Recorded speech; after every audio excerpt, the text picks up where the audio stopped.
गरीब बहू का मटके का घर और रमजान की तैयारी। माँ जी, रमजान आ रहा है, घर की हालत देख रही हो, पपड़ियाँ निकल रही हैं।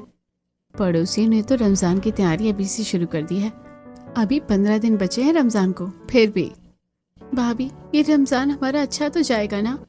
बेटा, रमजान तो बहुत बुरा गया था, इस बार यही डर सताए जा रहा है। यही डर तो मुझे और अब्दुल मियाँ को भी सता रहा है। हमारे बेटे भी उतना नहीं कमा पाते कि बढ़िया सा रमजान बना सके। देखो तो ये घर दिन ब दिन धंसते चला जा रहा है, इसकी भी अलग चिंता सताती है मुझे। किसी दिन अगर ये घर गिर गया तो क्या होगा? यही डर तो मुझे भी है जनाब बेगम, लेकिन हम कुछ कर नहीं सकते हैं। एक दिन सुबह सुबह नगमा अपने सिर पर दुपट्टा ठीक करती हुई पास ही रहने वाली पड़ोसन जैनब के घर चली जाती है। उसके मन में जानने की उत्सुकता थी कि बाकी लोग रमजान की तैयारी कैसे कर रहे हैं। अस्सलाम वालेकुम जैनब आपा, सोचा आपसे मिल लूं। रमजान आने वाला है तो थोड़ी सी बातें भी हो जाए। वालेकुम अस्सलाम नगमा, आओ बहन आओ। हम तो बस रमजान की तैयारी में लगे हुए हैं। देखो ये सूखे मेवे, खजूर, बेसन, चना सब पहले से ही ले आए हैं। इतना सारा सामान, अभी तो 15 दिन बाकी है रमजान में। हाँ बहन, अब तो इफ्तारी और रोजा खोलने के लिए पहले से सामान लाते आ रहे हैं। राशन भी पहले से ज्यादा भरवा लेते हैं ताकि बार बार बाहर ढूंढना ना पड़े। रमजान में सुकून चाहिए, भाग दौड़ नहीं। तभी वहां मुस्कान और जोया भी आ जाती है। सबके चेहरों पर तैयारी की चमक साफ झलक रही थी। अरे नगमा, तुमने अभी तक तैयारी शुरू नहीं की? हमने तो मसाले तक पीस कर रख लिए हैं, अचार पापड़ सब तैयार है। और देखो हमारे घर में तो रंग रोगन भी शुरू हो गया है। बच्चों ने अपने कमरे साफ कर लिए हैं। इस बार रमजान खास बनाएंगे इंशाल्लाह। बहुत अच्छी बात है, सच में आप लोगों ने तो पूरी तैयारी कर ली है। तभी हानिया भी हंसते हुए बोल उठती है, हाँ हाँ, हमने भी सारी तैयारियां कर ली है। मेरे तो रमजान की साफ सफाई भी हो गई, पर्दे धो दिए, रसोई चमका दी। बस अब इंतजार है चांद का। नगमा के चेहरे पर मुस्कान थी, लेकिन दिल के अंदर चिंता का समंदर उमड़ रहा था। वो चुपचाप घर लौट आई। घर पहुंचते ही फातिमा उसकी तरफ उम्मीद भरी नजरों से देखती है। दीदी, पड़ोस में क्या चल रहा था? सब लोग तैयारी कर रहे हैं ना? हाँ फातिमा, सबने तो पहले से इफ्तारी का सामान जमा कर लिया है, राशन भी भरवा लिया है, घरों में सफाई रंगाई सब शुरू हो गया है। और हमारे घर में अभी तक कुछ भी नहीं हुआ है। बिना पैसों की तैयारी करे तो करे कैसे? भाभी, क्या इस बार भी हम ऐसे ही रमजान मनाएंगे? नगमा और फातिमा दोनों एक दूसरे को देखने लगी। उनके पास जवाब नहीं था। दिन बीतते गए, गर्मी भी बढ़ती जा रही थी। मिट्टी का घर दोपहर में तंदूर जैसा तपने लगता। एक दिन दोपहर में फातिमा को घर में बहुत घुटन महसूस हुई। या अल्लाह, घर में तो सांस लेना मुश्किल हो रहा है। इतनी गर्मी है कि सिर फटा जा रहा है। वो पास ही रहने वाली मेहर के घर चली गई, सिर्फ थोड़ी ठंडी हवा पाने के लिए। अस्सलाम वालेकुम मेहर आपा, जरा अंदर आ जाऊं, बहुत गर्मी लग रही है। अरे फातिमा, आओ आओ अंदर बैठो। जैसे ही फातिमा अंदर कदम रखती है, उसे ठंडी हवा का एहसास होता है। घर में अजीब सी सुकून भरी ठंडक थी। आपा, आपके घर में इतनी ठंडक कैसे है? बाहर तो आग बरस रही है। इसका राज हमारे घर का छप्पर है। देखो, हमारे घर का छप्पर मटके और खपरेल से बना है। दीवारों में भी मटकों का इस्तेमाल हुआ है। मिट्टी और मटके गर्मी सोख लेते हैं, इसलिए घर अंदर से ठंडा रहता है। सच में आपा, यहाँ तो जैसे सर्दी का मौसम हो, इतना सुकून है। हाँ बहन, मेरे अब्बा ने ये घर इसलिए ही बनवाया था। कहा करते थे कि मिट्टी और मटका इंसान को गर्मी से बचाते हैं। देखो, बिना पंखे के भी घर सुकून देता है। अगर हमारा घर भी ऐसा होता तो कम से कम इतनी गर्मी तो न लगती। तुम चाहो तो अपने घर की दीवारों में भी मटकों का इस्तेमाल कर सकती हो। ज्यादा खर्च भी नहीं आता, बस थोड़ी मेहनत लगती है। फातिमा उस ठंडी हवा में बैठी रही। उसके चेहरे पर लंबे समय बाद सुकून दिख रहा था। बाहर तपती धूप थी, लेकिन उस मटके और खपरेल के घर में अजीब सी शीतलता थी। आपा, आपका घर तो सच में जन्नत जैसा सुकून दे रहा है। गर्मी में एकदम शीतल रहता है। फातिमा को वहां बहुत अच्छा लग रहा था और गर्मी में भी वो घर एकदम शीतल रहता था। महर के ठंडे और सुकून भरे घर से लौटते वक्त फातिमा के मन में कोई सवाल चल रहे थे। उसके कदम तेज थे, लेकिन दिल भारी था। जैसे वो अपने घर के पास पहुंची, उसकी नजर दीवारों पर पड़ी। घर एक तरफ से थोड़ा झुक गया था, मिट्टी झड़ रही थी और छत भी टेढ़ी हो चुकी थी। या अल्लाह, ये क्या हो गया? घर तो सच में गिरने की कगार पर आ गया है। एक तरफ से पूरा झुक चुका है और ऊपर से इतनी गर्मी की सांस लेना भी मुश्किल हो जाता है। अंदर आते ही उसने देखा कि सास जन्नत एक कोने में बैठी है और पसीने से लथपथ है। माँ जी, अब तो जल्दी कुछ करना पड़ेगा। घर की हालत दिन पर दिन खराब होती जा रही है। अगर समय रहते मरम्मत नहीं करवाई तो बड़ा हादसा हो सकता है। बहू, हमें भी सब दिख रहा है। दीवारों की दरारें चौड़ी हो गई हैं, लेकिन पैसे कहाँ से लाए। तुम्हारे अब्बू जान और बेटे दिन रात मेहनत करते हैं, फिर भी घर चलाना मुश्किल हो जाता है। तभी इमरान और सलमान भी काम से लौट आते हैं। उनके कपड़े पसीने और धूल से भरे हुए थे। सच में घर बहुत झुक गया है, लेकिन अभी नया घर बनाना तो दूर, मरम्मत के लिए भी पैसे नहीं है। भाई, मजदूरी के पैसों से राशन ही मुश्किल से आ पाता है। रमजान आने वाला है, उसमें भी खर्चा बढ़ जाएगा। नया घर कैसे बनेगा? लेकिन अगर घर गिर गया तो फिर हम कहाँ जाएंगे? क्या रमजान खुले आसमान के नीचे बनाएंगे? घर में सन्नाटा छा गया। सबके चेहरे पर डर साफ झलक रहा था। दिन बीतते गए, रमजान आने में अब सिर्फ 10 दिन बाकी थे। गर्मी और बढ़ चुकी थी। मिट्टी का घर अब पहले से ज्यादा कमजोर हो गया था। एक दोपहर अचानक तेज हवा चली, आसमान में धूल का गुबार उठ गया, दीवारों से मिट्टी झड़ने लगी। भाभी, दीवार हिल रही है, सब बाहर आ जाओ, जल्दी निकलो बाहर। तभी एक जोरदार आवाज हुई। घर का एक हिस्सा भर भरा कर गिर पड़ा। मिट्टी पूरे आंगन में फैल गई। चीख पुकार मच गई। या अल्लाह, हमारा घर। खुशकिस्मती से सब लोग समय रहते बाहर निकल आए थे। किसी को चोट नहीं आई, लेकिन उनका आशियाना मिट्टी में मिल चुका था। कुछ ही देर में पड़ोसने तमाशा देखने आ गई। अरे, हमने तो पहले ही कहा था कि घर बनवा लो, अब देखो क्या हाल हो गया है। ये तो होना ही था। जरा सी भी समझदारी नहीं है। जैसे हालात होंगे वैसे ही नतीजा आएगा। अगर पहले घर मजबूत बनवा लिया होता तो आज ये दिन ना देखना पड़ता। नगमा और फातिमा की आंखों में आंसू थे, लेकिन उन्होंने जवाब नहीं दिया। रात होने लगी। अब सवाल था कि ठहरेंगे कहाँ। चलो पड़ोसियों से मदद मांगते हैं, आखिर मुसीबत में इंसान इंसान के काम आता है। सबसे पहले वो जैनब के घर गए। बहन, 2-4 दिन के लिए हमें अपने यहाँ जगह दे दो, जब तक कोई इंतजाम हो जाए। अरे जिन्नात बहन, दिल तो बहुत करता है, लेकिन हमारे घर में जगह नहीं है। ऊपर से मेरे सास ससुर गाँव से आने वाले हैं। फिर वे मुस्कान के घर गए। बहन, हमारे यहाँ भी मेहमान आने वाले हैं। रमजान का महीना है, घर भरा रहेगा। एक एक कर सबने कोई ना कोई बहाना बना दिया। ये सब बहाने हैं। अगर दिल से मदद करनी होती तो जगह अपने आप बन जाती। आखिर में वो मेहर के घर पहुंचे, वही मेहर जिसका घर खपरेल और मटकों से बना था। अरे ये क्या हुआ? घर सच में गिर गया? हाँ अपा, सब कुछ मिट्टी में मिल गया।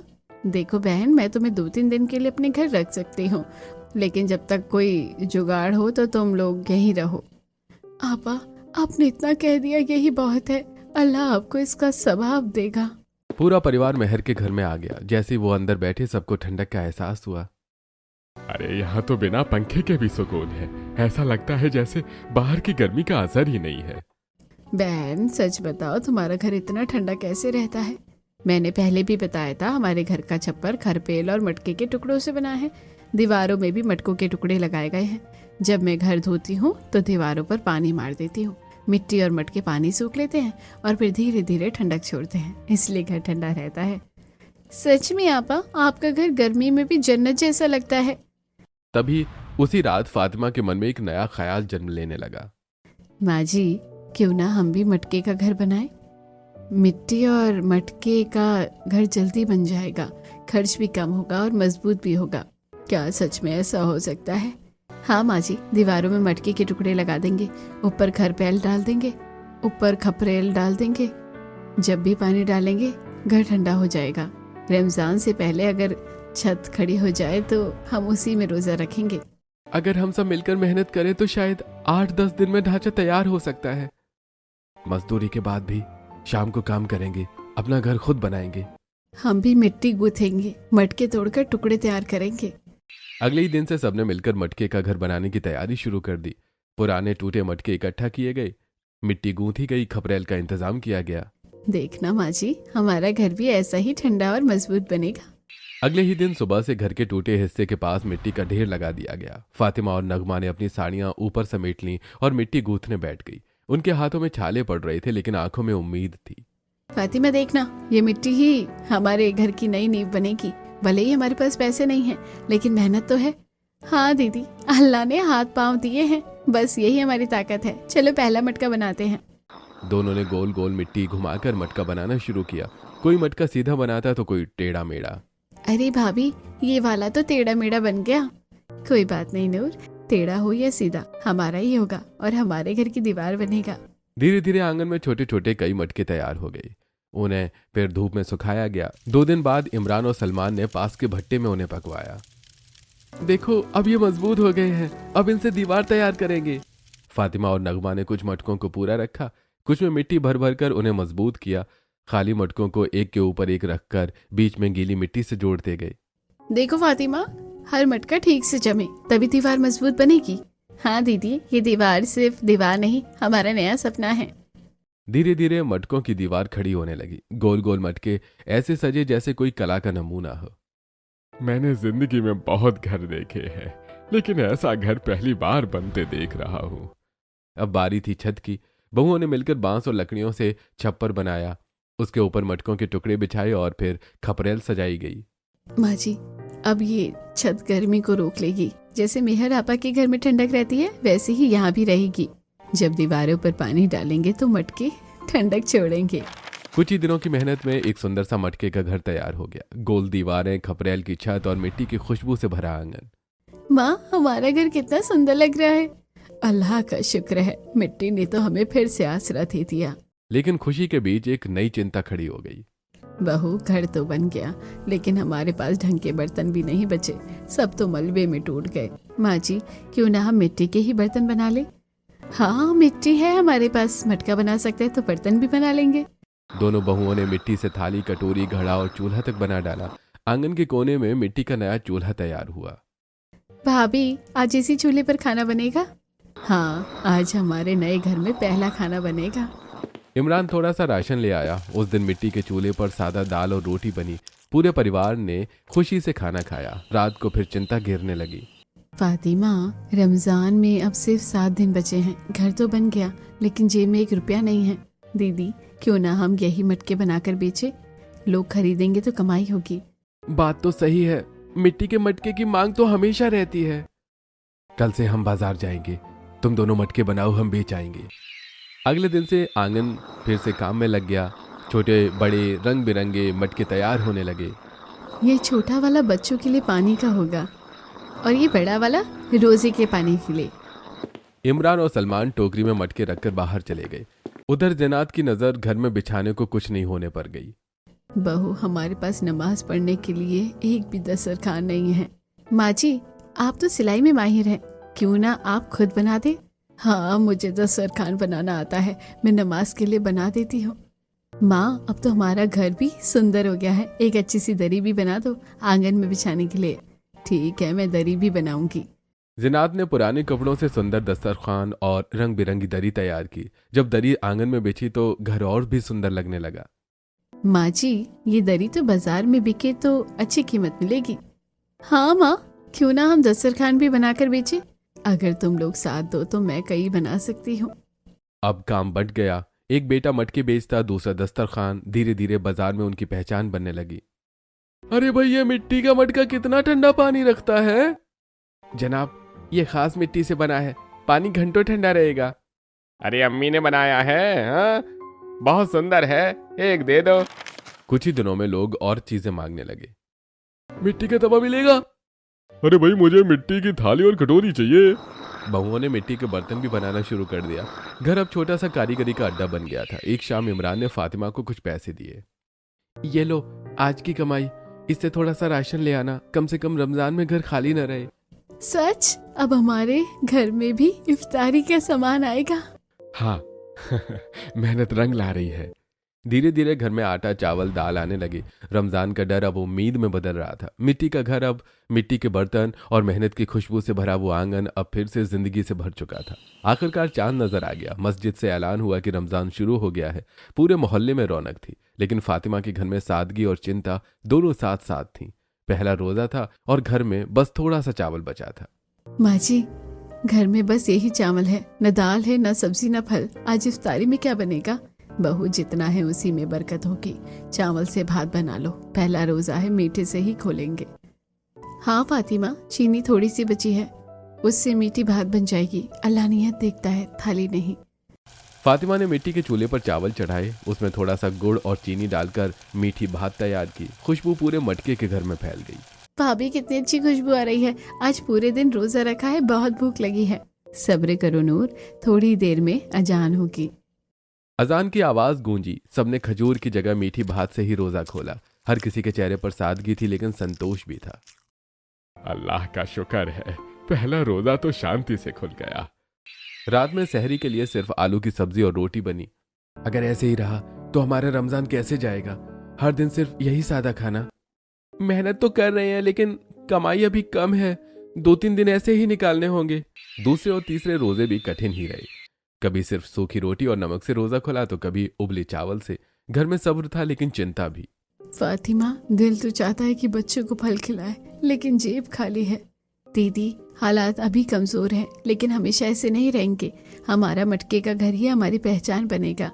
इन कठिन दिनों में भी बहुएं खाली नहीं बैठी। फातिमा ने घर के एक कोने में लकड़ी इकट्ठा की। भाभी, ये लकड़ियाँ क्यों जमा कर रही हो? बैठने के लिए कुछ तो होना चाहिए। मैं लकड़ी की अलमारी और छोटा सा सोफा बनाऊंगी। मिट्टी का घर है तो फर्नीचर भी सादा लेकिन मजबूत होगा। सच में, अगर आंगन में लकड़ी का सोफा हो जाए तो कितना अच्छा होगा। इमरान ने मदद की। लकड़ी काटी गई, कीलें ठोकी गई। कुछ ही दिनों में छोटा सा लकड़ी का सोफा और अलमारी तैयार हो गई। अब हमारा घर और भी सजा संवरा लग रहा है। तभी नूर ने एक दिन झिझकते हुए कहा, माँ, मैं भी कुछ करना चाहती हूँ। मुझे सेवैयाँ बहुत अच्छी बनानी आती हैं। क्यों ना मैं सेवैयाँ बनाकर बेचूं? ये तो बहुत अच्छा विचार है नूर। रमजान में सेवैयों की मांग बहुत होती है। हाँ, अगर तुम बनाओगी तो मैं बाजार में बेच आऊंगा। अब घर में एक नई हलचल शुरू हो गई। सुबह मटके बनते, दोपहर में मिट्टी के बर्तन, शाम को सेवैयां तैयार होती। जिनात दस्तरख्वान और दरी बनाती। अब हमारे पास कमाई के 3 जरिए हैं। अल्लाह ने रास्ता दिखा दिया। कुछ ही दिनों में बाजार में उनकी पहचान बढ़ने लगी। अरे भाई, ये मिट्टी का घर तुम लोगों ने बनाया है, कितना ठंडा और सुंदर लगता है। अरे भाई, मुझे भी ऐसा ही मटका चाहिए और ये सेवैयां भी दे दो। धीरे धीरे घर में पैसे आने लगे। इमरान एक दिन थोड़ा सा राशन और कुछ फल लेकर आया। फातिमा, देखो, आज सेब और केले भी लाया हूँ बच्चों के लिए। अब हमारे घर में भी इफ्तारी फल होंगे। फातिमा ने घर के बाहर खाली जगह में सब्जी उगाने का निश्चय किया। उसने पालक, मेथी और धनिया के बीज बो दिए। फातिमा, ये सब उग जाएगा। क्यों नहीं? अगर हम मिट्टी से घर बना सकते हैं तो मिट्टी से सब्जी भी उगा सकते हैं। कम से कम रमजान में साग सब्जी की कमी नहीं होगी। कुछ ही दिनों में छोटी छोटी हरी पत्तियां जमीन में झांकने लगीं। आंगन में हरियाली छा गई। देखो, अब हमारा घर सिर्फ मटके का नहीं, बरकत का घर बन गया है। मोहल्ले के लोग अब उस मटके के घर को देखने आने लगे। गोल दीवारें, खपरेल की छत, लकड़ी का सोफा और हरी भरी सब्जियां, सबका मन मोह लेती। हमने तो सोचा था ये लोग संभल नहीं पाएंगे, लेकिन देखो, इनका घर तो सबसे अलग और सुंदर लग रहा है। सच में गर्मी में भी इनके घर में ठंडक है। धीरे धीरे हालात बेहतर होने लगे। रमजान के आखिरी दिनों में उनके घर में इफ्तारी की थाली थोड़ी भरने लगी। फल, सेवैयां, मिट्टी की थाली में सजी सब्जी और रोटी। देखो कैसे अल्लाह ने हमारी मेहनत का फल दिया है। पहले दिन मीठी भात थी, आज पूरा खाना है। माँ जी, मुश्किल के 3 दिन ही थे, उसके बाद तो रास्ता खुलता चला गया। अब वो मटके का घर पूरे मोहल्ले में मिसाल बन चुका था। लोग कहते, गरीबी में भी अगर हिम्मत हो तो मिट्टी का घर भी महल बन जाता है। और दोनों बहुओं ने वो कर दिखाया था। लेकिन अभी भी बहुत मेहनत बाकी थी। रमजान शुरू हो चुका था। जो घर कभी मिट्टी में मिल गया था, वही अब पूरे मोहल्ले में मिसाल बन चुका था। धीरे धीरे लोग सिर्फ मटके खरीदने ही नहीं, बल्कि मिट्टी का घर बनवाने के लिए भी आने लगे। एक दिन सुबह, फातिमा बहन, जरा एक बात कहनी थी। हमारा घर भी कच्चा है और हर साल बरसात में टपकता है। क्या तुम हमारे लिए भी ऐसे मटके का घर बना सकती हो? क्यों नहीं मायरा आपा, अगर आप भरोसा करें तो हम सब मिलकर बना देंगे। मेहनत लगेगी, लेकिन घर मजबूत और ठंडा रहेगा। हमने अपना घर बनाया है, अब दूसरों का भी बना देंगे। मिट्टी ही तो हमारी ताकत है। ये वही पड़ोसने थी जो कभी मुसीबत में उन्हें ठुकरा चुकी थी। आज वही आदर से बात कर रही थी। बहन, सच कहूँ तो हमने कभी सोचा नहीं था कि मिट्टी का घर इतना सुंदर और मजबूत हो सकता है। अगर समय मिले तो हमारे आंगन की टूटी दीवार भी बना देना। अल्लाह ने हमें मौका दिया है तो हम किसी से मन में बैर क्यों रखें? हम सबका घर बना देंगे। बहुएं हैं तो घर है। आज इनकी मेहनत ही हमारी पहचान है। अब रमजान के रोजे भी पहले जैसे कठिन नहीं रहे। घर में कमाई का सिलसिला बढ़ गया था। इफ्तारी की थाली अब भरने लगी थी। भाभी, आज इफ्तारी में फल भी है, सेवैयां भी है और पकोड़े भी। पहले दिन मीठी भात से रोजा खोला था, आज देखो कितनी बरकत है। मेहनत की कमाई का स्वाद ही अलग होता है। अब उनके मटकों की मांग बढ़ गई थी। लोग कहते, भैया एक मटका देना, इसमें पानी इतना ठंडा रहता है कि फ्रिज की जरूरत नहीं पड़ती। अरे भाई हमें 2 मटके दे दो, लस्सी जमाने के लिए यही सही है। ये खास मिट्टी का बना है, जितना पुराना होगा उतनी ही ठंडक देगा। बाजार में अब उनकी दुकान जैसी पहचान बन गई थी। एक कोना मटकों का, एक कोना मिट्टी के तवे, थाली, कटोरी और एक तरफ सेवइयों का ढेर। आज तो सारे मटके बिक गए, कल और बनाने होंगे। मेरी सेवइयां भी खत्म हो गई। कुछ लोगों ने तो अगली बार के लिए भी पहले से बुकिंग कर दी है। मोहल्ले की औरतें अब उनके घर आकर बैठती और बातें करती। हमने तो पूरे महीने रमजान की तैयारी की थी, लेकिन इन लोगों ने तो 2 दिन में सब बदल दिया। सच में इनकी तैयारी ही सबसे अलग है। घर भी सुंदर, इफ्तारी भी बड़ी और कमाई भी। पहले हमने इन्हें कमजोर समझा था, लेकिन आज ये सबसे मजबूत निकली। धीरे धीरे लोग अपने टूटे फूटे घरों के लिए मदद मांगने लगे। एक बुजुर्ग पड़ोसी, अरे बेटा, हमारे घर में भी हर बरसात में गिरने का होता है, क्या तुम हमारे लिए भी मटके की दीवार बना दोगे? पैसे ज्यादा नहीं है, लेकिन जितना होगा देंगे और दुआएं भी देंगे। चाचा, पैसे से ज्यादा आपकी दुआ जरूरी है। हम जरूर बनाएंगे। अब हमारा काम सिर्फ कमाई नहीं, लोगों का सहारा बनना भी है। अब रोज सुबह वे किसी न किसी के घर मिट्टी गूंथने पहुंच जाते। मटकों की कतार लगती, दीवारें खड़ी होती, मोहल्ले में मिट्टी और मेहनत की खुशबू फैलने लगी। भाई देखो, जब हम अपना घर बना रहे थे तब सोचा भी नहीं था कि यही हमारा काम बन जाएगा। अल्लाह ने गिरा कर उठाया है हमें। उनके काम की खूब तारीफ होने लगी। कुछ लोग पैसे देते, कुछ अनाज, कुछ फल और हर कोई दुआ देता। बहू देखो, आज 3 घरों से आटा आया है, सब तुम्हारी मेहनत की वजह से। माँ जी, ये सब अल्लाह की रहमत है। रमजान के आखिरी दिनों में उनका घर पूरी तरह रोशन हो गया। इफ्तारी में अब खजूर, फल, पकौड़े, सेवइयां सब कुछ था, लेकिन सबसे खास था मटके का ठंडा पानी। भाभी, अब तो लोग कहते हैं इनके घर का पानी सबसे ठंडा है, क्योंकि ये मेहनत और मिट्टी की ठंडक है। मोहल्ले की औरतें अब खुलकर कहती, हमने महीनों की तैयारी की थी, लेकिन इनकी 2 दिन की मेहनत हम पर भारी पड़ गई। जो घर कभी तानों का निशाना था, वही अब लोगों के लिए उम्मीद बन गया था। टूटे और कच्चे घर वाले अब कहते, हमें भी ऐसा मटके का घर चाहिए, गर्मी में ठंडा और बरसात में मजबूत। जरूर मिलेगा। मिट्टी से जो जुड़ता है वो कभी नहीं टूटता। धीरे धीरे उनके पास पैसे भी आने लगे और दुआएं भी। रमजान का महीना अब डर का नहीं, बरकत का बन चुका था। देखो, एक वक्त था जब हम सोचते थे कि रमजान कैसे कटेगा, और आज लोग हमारे घर को मिसाल बना रहे हैं। ऐसे दिन बीते हैं। फातिमा और नगमा सुबह से शाम तक रोजा रखती, लेकिन उनके कदम कभी नहीं रुकते थे। मिट्टी गूंथना, मटके बनाना, बर्तन तैयार करना, सेवइयां बनाना, सब कुछ इबादत की तरह करने लगी थी। दीदी, थकान तो होती है, लेकिन दिल में सुकून भी है। रोजा रखकर मेहनत करना, लगता है अल्लाह हमारी हर कोशिश देख रहा है। हाँ फातिमा, पहले डर था कि रमजान कैसे कटेगा, अब लगता है हर दिन पहले से बेहतर हो रहा है। बरकत सच में मेहनत से आती है। अब उनके घर में 5 वक्त की तैयारी अच्छे से होने लगी थी। सहरी में रोटी, सब्जी, कभी दाल, कभी अंडा भी होने लगा। इफ्तारी में खजूर, फल, सेवइयां और मिट्टी के बर्तन में सजा हुआ खाना। रोजा खोलने का समय आता तो पूरा घर एक साथ दस्तरखान पर बैठता। देखो बहू, अब हमारे घर में इफ्तारी की थाली भरी रहती है। पहले दिन सिर्फ मीठी भात थी, आज हर चीज मौजूद है। मटके का ठंडा पानी अब उनके घर की पहचान बन चुका था। हर इफ्तारी में सबसे पहले वही पानी गिलासों में डाला जाता। भाभी, सच कहूँ तो इस मटके के पानी का स्वाद ही अलग है। इसमें ठंडक भी है और मेहनत की मिठास भी। क्योंकि ये सिर्फ पानी नहीं, हमारी कहानी है। धीरे धीरे उनकी कमाई बढ़ने लगी। रोज बाजार से थोड़ा थोड़ा सामान आने लगा। अब वो सिर्फ अपने लिए ही नहीं सोचते थे। एक दिन फातिमा, याद है जब हमारा घर गिरा था तो किसी ने मदद नहीं की थी? क्यों ना हम मोहल्ले के गरीब घरों में इफ्तारी का कुछ सामान भेज दे। बिल्कुल दीदी, अगर हमारे पास 2 रोटियां हैं तो एक बांटने में क्या जाता है। उसी शाम उन्होंने कुछ खजूर, सेवइयां और मिट्टी की थाली में सजाकर पड़ोस की एक गरीब बुजुर्ग अम्मा के घर भिजवाया। बहू, अब समझ में आता है कि असली बरकत क्या होती है। जब दिल बड़ा होता है तो घर भी बड़ा हो जाता है। अब रमजान के दिन खुशी से गुजरने लगे। मोहल्ले की औरतें शाम को उनके घर आकर बैठती। लकड़ी के सोफे पर सब बैठते, साथ में दरी पर बच्चे खेलते और इफ्तारी का इंतजार करते। अब तो तुम्हारे घर की इफ्तारी पूरे मोहल्ले में मशहूर हो गई है। सच में पहले हमने तुम्हें समझा नहीं था, लेकिन आज तुम्हारी मेहनत को सलाम है। रमजान के आखिरी दिनों में उनका घर रौनक से भर गया। इबादत भी पूरी लगन से होती, काम भी चलता रहता। 5 वक्त की नमाज, रोजा, इफ्तारी और जरूरतमंदों की मदद, सब कुछ संतुलन से चलने लगा।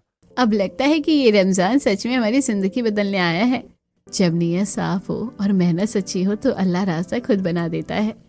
इस तरह अब घर वाले खुशी से रमजान का महीना सेलिब्रेट करते हैं और उनकी सारी तकलीफें दूर हो जाती हैं। वो गरीबों की भी मदद करते हैं और खुशी से रहने लगते हैं।